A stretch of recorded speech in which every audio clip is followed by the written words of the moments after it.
ত্রিপুরা মাধ্যমিক 2024। তো বিভিন্ন পরীক্ষা চলে গিয়েছে। তো আর তোমাদের বিজ্ঞান বিষয়টা রয়েছে, যেটা অঙ্ক রয়েছে কিন্তু বিজ্ঞান, যেটা মানে খুব ইম্পর্টেন্ট একটা সাবজেক্ট। তো ওই সাবজেক্টের তোমরা ফিজিক্স সাজেশনটা দেখেছো, আশা করি কিরকম হয়েছে তোমরা অবশ্যই জানাবা। তো আজকে ভিডিওতে আমি তোমাদেরকে কেমিস্ট্রি সাজেশন নিয়ে বলবো, এবং এই কেমিস্ট্রি সাজেশনটা যে দেখাবো এটা যদি ফলো করতে পারো গ্যারান্টি তোমরা পাস করবে। এত প্রত্যেক চ্যাপ্টার থেকে 20টা-25টা করে কোশ্চেন দেওয়া রয়েছে। এই কোশ্চেনগুলো যদি শিখতে পারো গ্যারান্টি দিয়ে বলছি, আমাদের চ্যানেল গ্যারান্টি দিয়ে বলছি, কমন আসবেই আসবে। ঠিক আছে? তো যারা আমার থেকে সাজেশনগুলো নেবে, যা কিছুর বিনিময়ে হোক আনসার সহকারে, যদি কমন না আসে আবার সবগুলো ব্যাক করে দেওয়া হবে, প্রমিস। ঠিক আছে? তো অবশ্যই আমার থেকে আনসার সহকারে সাজেশনটা নেবে, এবং 2-3 দিনের মধ্যে যদি প্রিপারেশন এতদিন অব্দি নীল থাকে, শূন্য থাকে, এই 2-3 দিনের মধ্যে এগুলো যদি পরেও যাও গ্যারান্টি পাস করবা। ঠিক আছে? মডেল কোশ্চেন, কোশ্চেন ব্যাংক, তারপরে ইম্পর্টেন্ট সাজেশন কোশ্চেন সব কিছু মিলিয়ে কম্বাইন করে তোমাদের জন্য প্রস্তুত করা হয়েছে খুব সুন্দর দুর্দান্ত suggestion, physics, chemistry, biology suggestion. ঠিক আছে? প্রত্যেক সাজেশনের মতো করে এটাও খুব ইম্পর্টেন্ট তোমাদের জন্য। ঠিক আছে? তার কথা না বাড়িয়ে চলো দেখে নাও আজকে তোমাদের যে কেমিস্ট্রি সাজেশন। দেখো এখন আমি তোমাদের দেখাবো যে কেমিস্ট্রি ইবুকটা। ঠিক আছে? তো কেমিস্ট্রির মধ্যে যে চ্যাপ্টারটা তোমরা প্রথমে দেখবে যে রাসায়নিক বিক্রিয়া ও রাসায়নিক সমীকরণ। ঠিক আছে? তো এই চ্যাপ্টার থেকে তোমরা যে কোশ্চেনগুলি শিখবে, দেখো তোমাদের জন্য এই চ্যাপ্টার থেকে ইম্পর্টেন্ট টোটাল কোশ্চেন রাখা হয়েছে কয়টি? টোটাল কোশ্চেন রাখা হয়েছে মাত্র 12টা। ঠিক আছে? আই হোপ এই 12টা থেকে তোমরা কমন পেয়ে যাবে। ঠিক আছে? তো দেখো এই 2-3 দিনের মধ্যেই বা এই সাজেশনের কোশ্চেনগুলি শেখা তোমাদের জন্য খুবই পসিবল। তো যারা অবশ্যই পাস করতে চাও অবশ্যই সাজেশনটা আমাদের থেকে নিয়ে শিখবা। 1 নম্বর কোশ্চেন দেখো, 1 নম্বর কোশ্চেন হলো, 1 নম্বর কোশ্চেনটা দেখো একটু,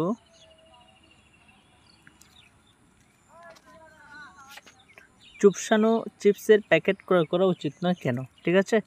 তো উত্তরটা তো দেখতে পাচ্ছ, কারণ চিপসের প্যাকেটের মধ্যের যে খাদ্য বায়ুর অক্সিজেন দ্বারা জারিত হয়। ঠিক আছে? মধ্যে হবে চিপসের প্যাকেটের মধ্যে যে খাদ্য থাকে সেটা বায়ুর অক্সিজেন দ্বারা জারিত হয়ে যায়। তো জারিত খাদ্যটা পচে যায়।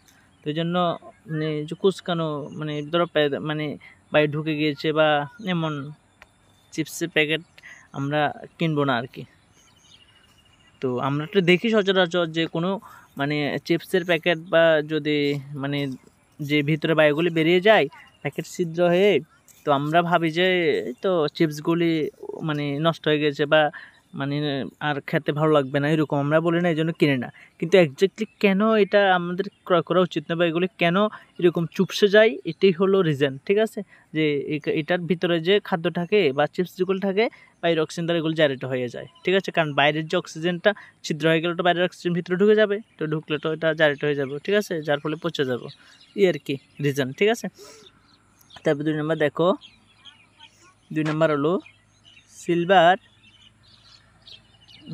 দেখো 2 নম্বর, সিলভার ক্লোরাইড দ্রবণকে গাঢ় রঙিন বোতলে রাখা হয় কেন? তো উত্তরটা দেখতে পাচ্ছ যে সিলভার ক্লোরাইড আলোর উপস্থিতিতে বিভাজিত হয়ে যায়। হ্যাঁ, তো সিলভার ক্লোরাইডটা যখন আলো পায়, আলোর মধ্যে আসলে আলোর উপস্থিতিতে বিভাজিত হয়ে যায়, তাই আলোর থেকে সুরক্ষিত রাখার জন্যই রঙিন বোতলে রাখা হয়। ঠিক আছে? যাতে রঙিন যে প্রভেদটা থাকে এটা যাতে বিভেদ করে আলো যাতে ভিতরে প্রবেশ করতে না পারে, এই জন্য রঙিন বোতলে রাখা হয় আর কি। কেমন? তো 3 নম্বর কোশ্চেন, লেড নাইট্রেটকে উত্তপ্ত করলে বাদামি বর্ণের ধোঁয়া নির্গত হয়। ঠিক আছে? এটি কোন গ্যাসের ধোঁয়া? তো এটা হলো নাইট্রোজেন ডাইঅক্সাইড। ঠিক আছে? তো সংকেতটা কি? NO2। ঠিক আছে? তো তারপর 4 নম্বর দেখো, সাদা কালো ফটোগ্রাফিতে ব্যবহৃত হয় এমন একটি পদার্থের নাম কি? তো সাদা কালো ফটোগ্রাফিতে, তো উত্তর হলো AgCI। ঠিক আছে? তো তারপরে দেখো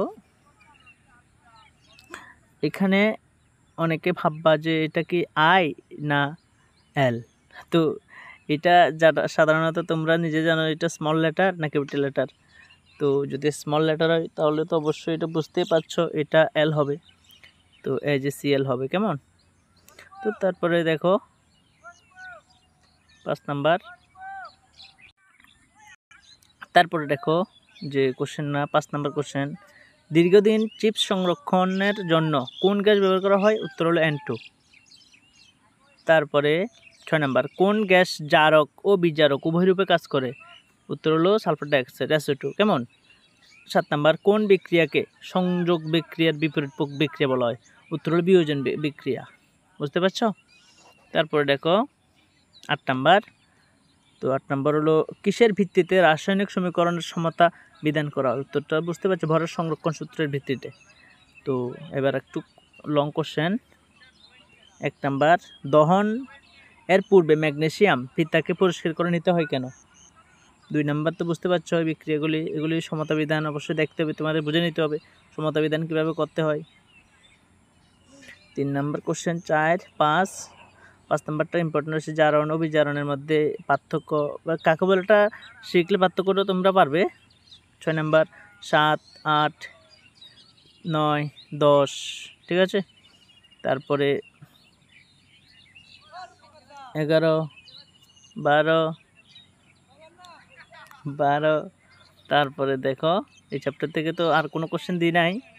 তো এবার নেক্সট যে কোশ্চেন এবার সেটা হলো যে সেকেন্ড চ্যাপ্টার, এটার থেকে দেখো দ্বিতীয় অধ্যায় দেখো অ্যাসিড, ক্ষারক এবং লবণ। এই চ্যাপ্টার থেকে তোমরা যে কোশ্চেনগুলি শিখবে, তো এই চ্যাপ্টার থেকে তোমরা শিখতে পারো। এখানে দেখো কোশ্চেনগুলি একদম সুন্দর করে ডিটেলসে দেওয়া রয়েছে। তো 1 নম্বর কোশ্চেন, উৎপন্ন গ্যাসটির নাম লেখো যার লঘু হাইড্রোক্লোরিক অ্যাসিডের সঙ্গে সক্রিয় ধাতুর বিক্রিয়াতে সৃষ্টি হয়। তো বা অথবা অন্যভাবে কোশ্চেনে ঘুরে আসতে পারে, ধাতুর সঙ্গে অ্যাসিডের বিক্রিয়ার সময় সাধারণত কোন গ্যাস নির্গত হয়? উত্তরটা হাইড্রোজেন গ্যাস। তো নেক্সট কোশ্চেন তোমরা যেটা শিখতে পারো, এটা 2 নম্বরটা। তারপর 3, 4, 5 এই কোশ্চেনগুলো একটু দেখে নেবে। তারপরে 6 নম্বর, 2টি প্রাকৃতিক এবং কৃত্রিম নির্দেশকের নাম করো। প্রাকৃতিক হলো হলুদ বা ব্যাটনিয়া, অথবা কৃত্রিম হলো মিথাইল অরেঞ্জ, অথবা বুঝতে পারছো তো ফিন। তো দেখো এখানে উত্তরটা তোমরা অবশ্যই বুঝতে পারছো যে কৃত্রিম হলো মিথাইল অরেঞ্জ অথবা ফিনোলফথিলিন, ঠিক আছে। তো 7 নম্বর কোশ্চেন, ভিনিগার, কমলা, তেঁতুল, টমেটো বা এগুলি যেগুলি বলেছি, তো কোন অ্যাসিড এগুলির মধ্যে কোন অ্যাসিড থাকে? তো তোমরা আলাদা করে দিয়েছি, একটু দেখে নিবা যে ভিনিগারের মধ্যে অ্যাসিটিক অ্যাসিড, তেঁতুলের মধ্যে টার্টারিক অ্যাসিড, দইয়ের মধ্যে ল্যাকটিক অ্যাসিড, দইয়ের মধ্যে ল্যাকটিক অ্যাসিড থাকে, এরকম আর কি, ঠিক আছে। তো কমলার মধ্যে সাইট্রিক অ্যাসিড, টমেটোর মধ্যে অক্সালিক অ্যাসিড, এগুলি কোনটির মধ্যে কোন অ্যাসিড একটু দেখে নিবা। যেমন স্টার দেওয়া যেগুলো রয়েছে যে লেবু, দই, এগুলো একটু দেখে নিবা, ঠিক আছে।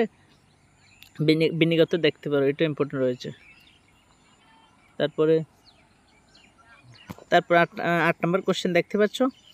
তারপর 9, 10, 11, 12, 13, 14, 15, 16, 17, 18, 19, 20, ঠিক আছে। তো তারপরে বড় কোশ্চেনগুলো দেখতে পাচ্ছ তো, এগুলো আশা করি তোমরা দেখতে পাচ্ছ, এগুলি থেকে তোমরা সুন্দর করে লিখে নেবা। তো তোমাদের হয়তো অনেকের প্রশ্ন থাকবে যে স্যার আমরা এই কোশ্চেনগুলির উত্তর কোথায় পাবো? তো দেখো আমি তোমাদেরকে কেমিস্ট্রি টোটাল 2টা সাজেশান দিয়েছি। একটা হলো কিছুটা লং সাজেশান, ঠিক আছে, কিছু মানে লং বলতে যেটা ফলো করলে তোমরা 80তে 80 পাবে কমন শিওর। আর আরেকটা হলো কিছুটা শর্ট সাজেশান, যেটা এই 2-3 দিনের মধ্যে যারা ভাবছো আগে কিছু পড়া নাই তাদের জন্য আজকের এই শর্ট সাজেশানটা। আজকের এই শর্ট সাজেশান থেকে তোমরা 40 পাবে যে গ্যারান্টি, মানে কি পাস করবে শিওর। তো তোমরা যারা চাও যে পুরো সাজেশানটা নিবা, তোমাদের জন্য পুরো সাজেশানটা রয়েছে। যারা ভাবছো শুধু শর্ট সাজেশান, তোমাদের জন্য শর্টটা রয়েছে। তো তোমাদের কোনটা চাহিদা সেটা বলবে, ঠিক আছে। তো আমাদের থেকে সাজেশান পিডিএফটা নিলে অথবা ইবুকটা নিলে তোমাদের কী লাভ হবে? তো আমাদের সাজেশানের মধ্যে প্রত্যেকটি এরকম কোশ্চেনের মানে এরকম কোশ্চেনগুলির আনসার সহকারে দেওয়া রয়েছে। প্রত্যেকটি কোশ্চেন আনসার একসাথে দেওয়া রয়েছে, এবং অন্যান্য যত সাজেশন রয়েছে বাংলা, ইংরাজি, ইতিহাস, ভূগোল, পরজীবন, রাষ্ট্রবিজ্ঞান সবগুলো কমন এসেছে পরীক্ষাতে আমাদের সাজেশন ইবুক থেকে। তো আশা করি সায়েন্সের মধ্যেও কমন আসবে গ্যারান্টি। যারা যদি কোনো কারণে কমন না আসে, তোমরা যে যা দিয়ে আমাদের থেকে নেবে, তোমাদেরকে আবার পরবর্তী সময় যদি বলো প্রমাণ দেখতে পারো যে কমন আসে নাই, আমি আবার ব্যাক করে দেবো, ঠিক আছে। সো বুঝতে পারছো। তো তারপরে কেমিস্ট্রির মধ্যে আরেকটা চ্যাপ্টার ধাতু ও ধাতু। তো এই চ্যাপ্টার থেকে কোশ্চেনগুলো দেখতে পাচ্ছ। তারপরে আর এই কোশ্চেনগুলো শিখবা 2 মানের। উভয় ধর্মী অক্সাইড কি? তারপর 2 নাম্বার, এরকম করে পড়ে দিলে তো অনেক সময় লাগবে, ঠিক আছে? তো একটু দেখে নাও, আমি ডাইরেক্ট স্ক্রল করে দেখাচ্ছি ধীরে ধীরে, যাতে তোমরা দেখতে পারো, ঠিক আছে? কোশ্চেন বেশি দিই নাই, 22টা কোশ্চেন। কার্বন ও যৌগ এইটার থেকে তোমাদেরকে আমি যেগুলো দিয়েছি দেখো, বড় কোশ্চেন এটা, তরিৎযোজ ও সমযোজের মধ্যে পার্থক্য। 2 নাম্বার, কেটিনেশন বা শৃঙ্খলায়ন ধর্ম কি। 3 নাম্বার তো বুঝতে পারছো। তারপর 4 নাম্বার, 5, 6, 7, 8, 9, ঠিক আছে? 10, 11, 12, 13, 14, 15, 16। তো এই চ্যাপ্টারটা এমন করে সব চ্যাপ্টার রয়েছে, ঠিক আছে? তো আর আজকে দেখাচ্ছি না, তো তোমরা পিডিএফটা নিয়ে নাও, আশা করি তোমাদের উপকার আসবে, এতটুকুই, ঠিক আছে? তো অনেকে ভাববা যে আমাদের থেকে এগুলি কীভাবে পাবে। তো অ্যাকচুয়ালি আমি রূপঙ্কর, আমি তোমাদের জন্য মানে বেঙ্গলি, ইংলিশ, তারপর এসএসটি রেডি করি, ঠিক আছে? তো তোমাদের সকলের প্রিয় বিপ্লব স্যার তোমাদের জন্য তৈরি করে যে সায়েন্স এবং ম্যাথ, ঠিক আছে? তো এই সাজেশনটা বিপ্লব স্যারের তৈরি করা। তো আমরা এই দুজন মিলে ইউটিউবে কাজ করি এবং সবাইকে, ত্রিপুরার সকল ছাত্রছাত্রীদেরকে বা যারা নতুন শিক্ষকরা রয়েছে বা যারা একটু মানে ধরো ভালো শিক্ষকরাই ধরো যারা সময় পাচ্ছ না পিডিএফ রেডি করার জন্য, সাজেশন তৈরি করার জন্য, তো তোমরা অবশ্যই আমাদের থেকে নেবে বা নিচ্ছ এখনও। তো সবাইকে সাহায্য করার জন্যই আমরা আমাদের এই উদ্যোগগুলি, ঠিক আছে? তো কিভাবে পাবে আমাদের থেকে সাজেশনটা? তো আমাদের সাথে যোগাযোগ করতে পারে এই নাম্বারে 9612261677, এই নাম্বারে ডাইরেক্টলি ফোন করতে পারো যাদের যেটা লাগবে, অথবা এসএমএস করতে পারো, ঠিক আছে, হোয়াটসঅ্যাপে। তো আর কি বলবো, সবগুলো সাজেশন কমন এসেছে, এটা অহংকার না, মানে আমরা তৈরি করার সময় এটাই ভেবে থাকি যে যাতে কমন আসে, বা এটাও ঠিক ত্রিপুরার অনেক শিক্ষক শিক্ষিকাই জানে যে কোন কোশ্চেনগুলি কমন, ম্যাক্সিমাম জানে। তো হয়তো তাদের কাছে এগুলি রাখতে চায় যে আমরা ইম্পর্টেন্ট জানি, এটা অন্যের সাথে শেয়ার করব কেন, বা আমাদের নোটসগুলো অন্যদেরকে দেবো কেন, এটা সবাই ভাবনা। কিন্তু আমরা এত কিছু ভাবছি না, আমরা সবাইকে হেল্প করার জন্যই দিচ্ছি, ঠিক আছে? সো এত কিছু যদি তোমরা মনে হয় যে সত্যি হেল্প করছি, তাহলে অবশ্যই তোমাদেরও যদি মনে হয় যে আমাদের এই ইউটিউব চ্যানেলটা তোমাদের উপকার আসবে বলে মনে হয়, তাহলে আমাদের চ্যানেলটা সাবস্ক্রাইব করে রাখতে পারো, যাতে পরবর্তী সময় আমরা স্টাডি রিলেটেড কোনো ভিডিও আপলোড করলে তোমাদের কাছে চলে যেতে পারে, ঠিক আছে? সো আজকের জন্য টাটা। যদি ভালো লাগে অবশ্যই লাইক কমেন্ট করে তোমাদের ফিডব্যাকগুলি জানাবে, আর তোমাদের নেক্সট এক্সামের কোন সাজেশন লাগবে, বা যে প্রিভিয়াস এক্সামগুলি হয়ে গিয়েছে কীরকম কমন এসেছে বা এক্স্যাক্টলি ভালো হয়েছে কিনা, সেটাও কমেন্ট করে জানাতে পারো, যাতে পরবর্তী সময় তোমাদের কমেন্টসগুলি দেখে অন্যান্য যারা বিগিনার্স রয়েছে তাদের এই চ্যানেলের প্রতি বিলিভ বা বিশ্বাস আসতে পারে, ঠিক আছে? তো সাহায্য করছি, তোমরা সাহায্য পাচ্ছ, তো ধন্যবাদ, ঠিক আছে? সো তোমরাও সাহায্য করো, ঠিক আছে? এটাই চাইবো। তো আজকের জন্য টাটা।